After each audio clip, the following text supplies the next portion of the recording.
Ito mga gear or setup ng kabayo for competition. Mag-umpisa tayo rito sa ulo. Itong buong nakikita mo ay tawag dito yung bridle. Okay? So dito nakakabit yung bit. Ang bit, ito yung pang-control ng kabayo kasi nasa loob ng bunganga. No?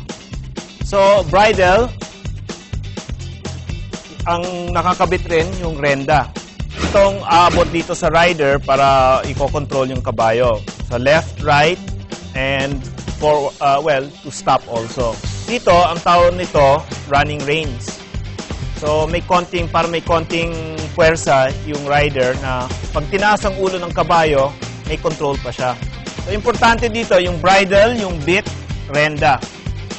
Ito ang montura or saddle. Maraming ibang klaseng saddle, ang tawag dito English saddle. Ang nakikita mo sa Tagaytay at Baguio, ang western saddle na merong hawakan dito or horn. Ito wala kasi ginagamit itong saddle pang jumping. So mamaya pag tignan mo bakit kung may horn, hindi pwede mag-jumping. Sa montura or the saddle, nakakabit yung stribo.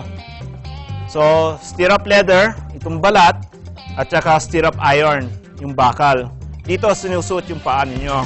Ang saddle ay nakakabit dito sa yung likod ng kabayo, ginagamit ito ng girth. Ang girth, pwedeng balat, pwedeng tela, and may mga synthetic, mga plastic. Ito balat na may elastic. Bago ka sumakay, dapat silipin mo yung inyong cincha, no? Or the girth na mahigpit.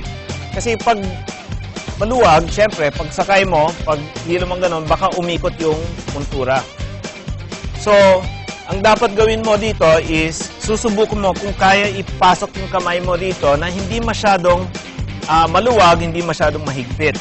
Ito merong elastic, so minsan akala mo higpit, pero pag gumalaw yung kabayo, maluwag.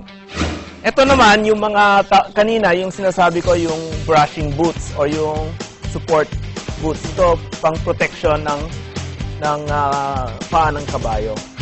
So, bago ka sumakay, again, hawakan mo yung renda, maski may nakahawak sa kabayo, dapat may konting reins ka. Baka mabitawan kasi yung sota, dapat pwede ka rin magpigil. And then, i-check mo kung mahigpit yung cincha. I-adjust yung stirrup leather so that hindi ka mahirapan umabot ng ang stribo or yung stirrup iron.